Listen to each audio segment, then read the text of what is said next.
Hey friends, welcome back. This week we are continuing the Pantsing a Fantasy story novel based on tiny little tidbits you have in your head. And this week we're going to talk about setting. I'm going to start out with a fun little tidbit.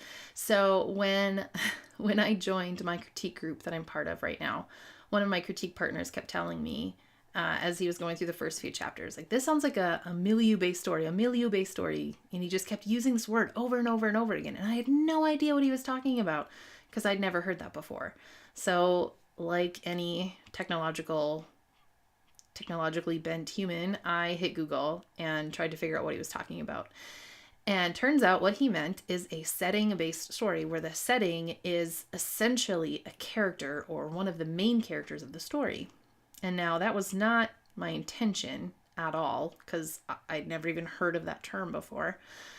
Setting does play a really, really important part of my story because the settings can change a lot. It is kind of like an extra character in my story.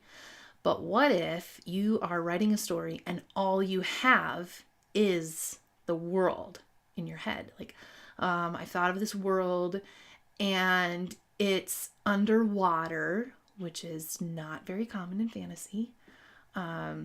It's totally underwater, and gravity is backwards. Okay, I'm really struggling. I should have prepped a setting to think of. But anyway, let's say you think of the type of world that you want to build a story in, but you don't have any characters or anything like that yet. That's totally fine. You don't need to panic. What you can do is you can just start by describing your world, and you can decide what kind of landscapes are there going to be, and what are how's the world shaped, or not, maybe not how's the world shaped, but like how are the land masses shaped, and what kind of water to land ratio is there.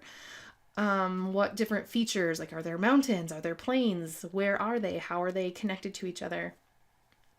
And as you start to develop your world, chances are that you're gonna come across, oh, a certain type of people would live here, and this is what these people would do. And as you dive into that, you're gonna find yourself a character. And once you get a character, you can get them to start interacting with the environment that you've created and have a story, right? So it doesn't matter if you don't have a fully formed idea, because the beauty of pantsing is not having a fully formed idea. And I feel like I'm saying this just over and over, week after week. But I really, really, really think that's so important to tell people. It's okay if you don't have a fully fledged story or world in your head when you start. For example, I have a story that right now is just sitting in a drawer because I don't know what to do with it yet. But what I do have are land masses. I have the continents, and so I'm going to try to see if I can do this. So I've got my one continent up here and my other continent down here, and they're connected by this really, really, really thin landmass. And there's something really important about that landmass, that little land bridge. Like, it's super dangerous, and nobody crosses it if they don't have to. And so I have all of these rules about this landmass, and I do have a main character, and no, I don't have anything resembling a plot line at all, but I have a character and I have some setting.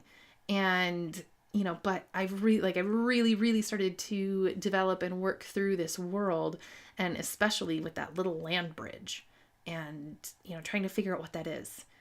So it's totally possible that you could come up with a really, really interesting setting and develop a story out of that. So that's all I have for you this week. Again, trying to keep these super short so that they're easy to watch, easy to digest. If you have any questions, comments, you can leave them below in the comment box. That's where all my socials are. I'm around in the socials. You can connect with me if you want. I would certainly love to hear from you, love to hear what you think. And if you've done anything interesting, if you've written anything interesting, come up with characters, plots, whatever, I'd love to hear about it because I think that writing is awesome and super fun. So until we meet again next week when we're going to talk about conflict, keep writing. Goodbye.